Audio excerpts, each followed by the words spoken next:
Oi, pessoal, eu sou a Pamela, sou nutricionista e vou falar um pouquinho para vocês sobre alimentação saudável e também sobre tabela nutricional. Aqui no Brasil, a gente tem o Guia Alimentar, que ele preconiza uma alimentação saudável e adequada. Ele quer a segurança alimentar das pessoas e também quer que as pessoas tenham uma educação nutricional, então que elas entendam bastante coisa sobre alimentação que vai ser importante para elas. E ele vê a alimentação como algo muito além da ingestão de nutrientes, o que é algo muito legal, porque ele considera as necessidades das pessoas, a cultura, a acessibilidade e a sustentabilidade. A gente sabe que o Brasil é um país enorme e tem muitas diferenças, né, de região para região. Um bom exemplo é a questão de café da manhã, né, que em alguns lugares é um pãozinho com café com leite, em outros é um cuscuz, em outros ainda é uma tapioca. Então ele considera tudo isso, considera também quais são os alimentos daquela região, qual é a sazonalidade deles, né? Então é bem importante porque ele olha para todos esses aspectos. E ele também divide os alimentos para a gente pensando na questão do processamento. Então, ele fala sobre os alimentos in natura, os alimentos minimamente processados, os alimentos processados e os ultraprocessados, além de falar também pra gente um pouquinho sobre óleos, gorduras, sal e açúcar. Então, ele é bem interessante e vocês podem baixar ele, qualquer um pode ter acesso, vai ajudar bastante na elaboração do trabalho de vocês. Ele traz pra gente que os alimentos in natura, né, são esses que não sofrem qualquer alteração, eles vêm direto da natureza. Então, você pensa em frutas, legumes, verduras ou mesmo de origem animal. Os minimamente processados já começam a sofrer algum tipo de alteração, mas foi uma alteração mínima. Então, foi um alimento que foi picado, que foi descascado, ele já sofreu interferência, mas foi bem pequena.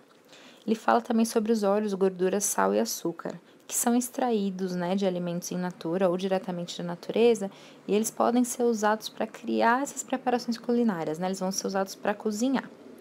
Temos os alimentos processados, que já começam a sofrer um pouco mais de processo por parte da indústria, né? Normalmente é adição de sal ou de açúcar, então a gente pode pensar em geleias, frutas em calda, produtos em conserva. A gente tem também os alimentos ultraprocessados, que esses sim têm uma fabricação envolvendo várias etapas, várias técnicas de processamento, são ingredientes muitas vezes até de uso exclusivo da indústria, né? Então eles já passam por muitas outras etapas de processo. E eles acabam tendo adição de muitas coisas, né? Tem bastante aditivos, bastante técnicas empregadas para o produto final. E aí, o que o guia recomenda pra gente? Que a base da nossa alimentação sejam esses alimentos in natura ou minimamente processados. Quando a gente for usar óleo, gordura, sal e açúcar, que a gente sempre pense em usar eles para cozinhar os alimentos, fazer essas preparações culinárias e sempre em pequenas quantidades, para temperar, né? Só para cozinhar mesmo. Os alimentos processados têm que ter um uso limitado.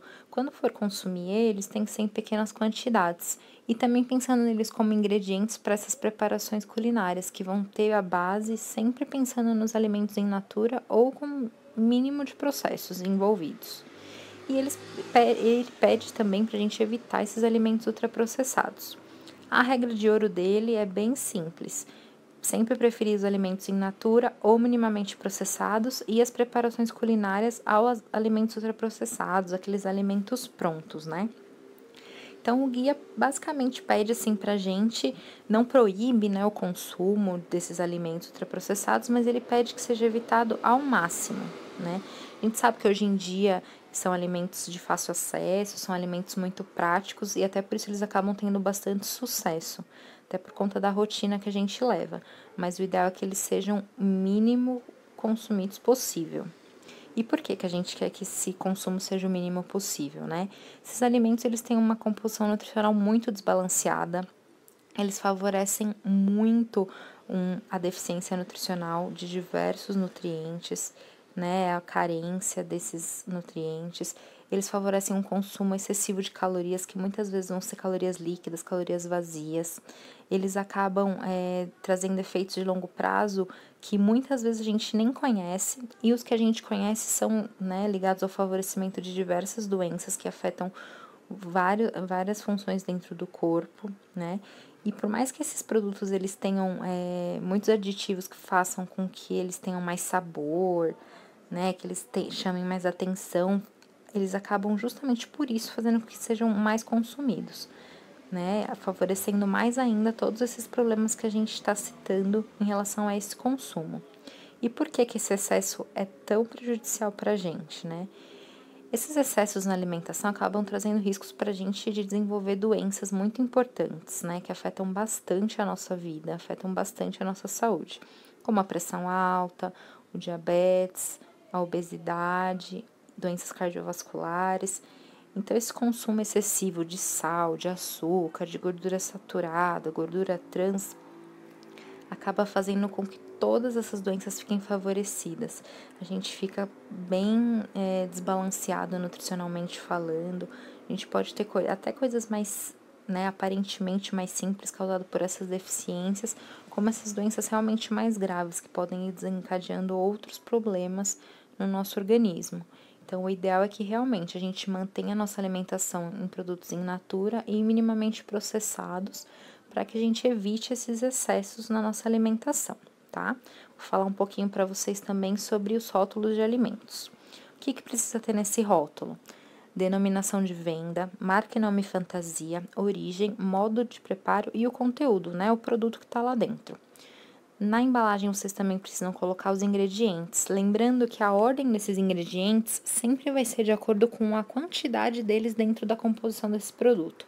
Ou seja, o item que está em maior quantidade aparece primeiro na lista. A data de validade e o modo de conservação, né? É bem importante que o consumidor saiba o que fazer e como fazer para manter essas características sensoriais e nutricionais do produto. Lembrando que essa data de validade e esse modo de conservação podem mudar de acordo com o produto estar aberto ou não. Então, é preciso ter as duas informações na embalagem. E também a tabela nutricional, que a gente vai falar mais profundamente a seguir, que ela é obrigatória na maioria dos produtos alimentícios, só não sendo obrigada em alimentos que são ingrediente único, então, por exemplo, um arroz, um feijão, produtos fracionados na venda, como, por exemplo, frios, né, presunto, salame, frutas, legumes e vegetais in natura, né, você não vai pôr uma tabela numa maçã, produtos com embalagens menores que 100 centímetros quadrados e aqueles produtos prontos de restaurantes. Então, a tabela vai ter alguns itens obrigatórios dentro dela também, ela dentro da embalagem, né, assim, fazendo parte ali da configuração da embalagem. E o que é obrigatório? Valor energético, carboidratos, proteínas, gorduras totais, considerando as saturadas e as trans dentro dessas gorduras, né? A fibra alimentar e o sódio. A porção, a medida caseira e o percentual de valor diário também, e a gente vai falar um pouquinho mais sobre eles daqui a pouco. É opcional o colesterol, o cálcio e o ferro, e é voluntário a adição de vitaminas e minerais nessa informação. Algumas empresas até colocam esses itens opcionais e voluntários como um chamariz, né? Dependendo do tipo de produto, qual é a intenção deles para a venda, colocar algumas dessas informações pode chamar a atenção do consumidor, então eles podem usar, costumam usar. E aí a Anvisa obriga que tudo isso esteja na tabela. Por que a porção, né? A porção, ela é aquela porção de consumo, né? Uma quantidade média do alimento para o consumidor ingerir. Pode ser que seja ou não, né, a embalagem toda, ou pode ser uma parte dela, vai depender muito do produto. Então, por exemplo, vai um bolo, é uma porção de 60 gramas. Precisa colocar a medida caseira também. O que é a medida caseira? Ah, uma fatia. Para o consumidor saber o que é aquelas 60 gramas, para ele saber também o que essa informação dentro daquele valor diário significa, né? Ele ajuda ele a entender essas informações nutricionais. Então, você precisa pôr lá uma porção de 60 gramas de uma fatia, por exemplo. E o percentual no valor diário é quanto cada um desses itens representa dentro da recomendação de um valor diário da ingestão de cada um desses itens na alimentação das pessoas. Essas informações são obrigatórias. A Anvisa não permite que sejam colocadas tabelas sem todos esses dados. Então, olhando mais de perto, né, a gente tem aqui esses valores diários de referência, por exemplo, né, do carboidrato, pensando sempre, né, na qualidade desse carboidrato também, a quantidade de fibras, né, as gorduras totais, considerando que no caso das saturadas, por exemplo, o ideal é que seja de no máximo 10%, gorduras trans até 1%, quantidade de sódio por dia, de colesterol por dia, né? Apesar do colesterol não estar nesta tabela especificamente por ser um dado opcional, né? O valor diário de referência dele é esse.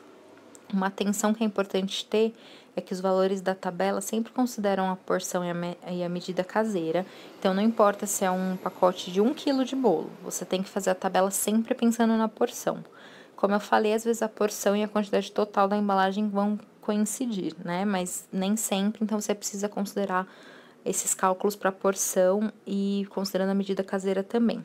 É considerada uma dieta de 2.000 calorias por dia, que é uma média na qual eles chegaram pensando numa amostra da população. A gente sabe que cada um tem uma necessidade diferente, mas, né, para fins de tabela é usada uma média, né? E essas informações precisam estar lá. É muito fácil fazer esses cálculos, né? Você vai fazer sempre uma regrinha de 3, sabendo quanto tem no 100% da embalagem, você transfere isso para a questão da porção. Aí os ingredientes aqui embaixo também, sempre começando do que tem maior quantidade no produto até o menor.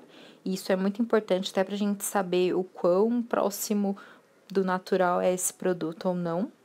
E sempre, sempre, sempre tem que ser colocada essa informação em relação a glúten, em relação a coisas que podem causar alergia nas pessoas, tá? Obrigatório, até pela segurança das pessoas em consumir esse produto.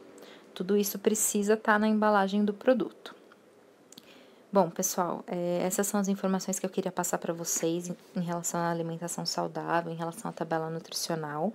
Espero que ajude vocês na elaboração desse trabalho junto à professora Vânia. Eu vi trabalhos incríveis no ano passado, tenho certeza que vocês vão se divertir e aprender bastante na elaboração desse trabalho. Espero que vocês gostem e deixo meu e-mail com ela. Se vocês precisarem de alguma coisa, tiverem qualquer dúvida, estou à disposição. Boa sorte!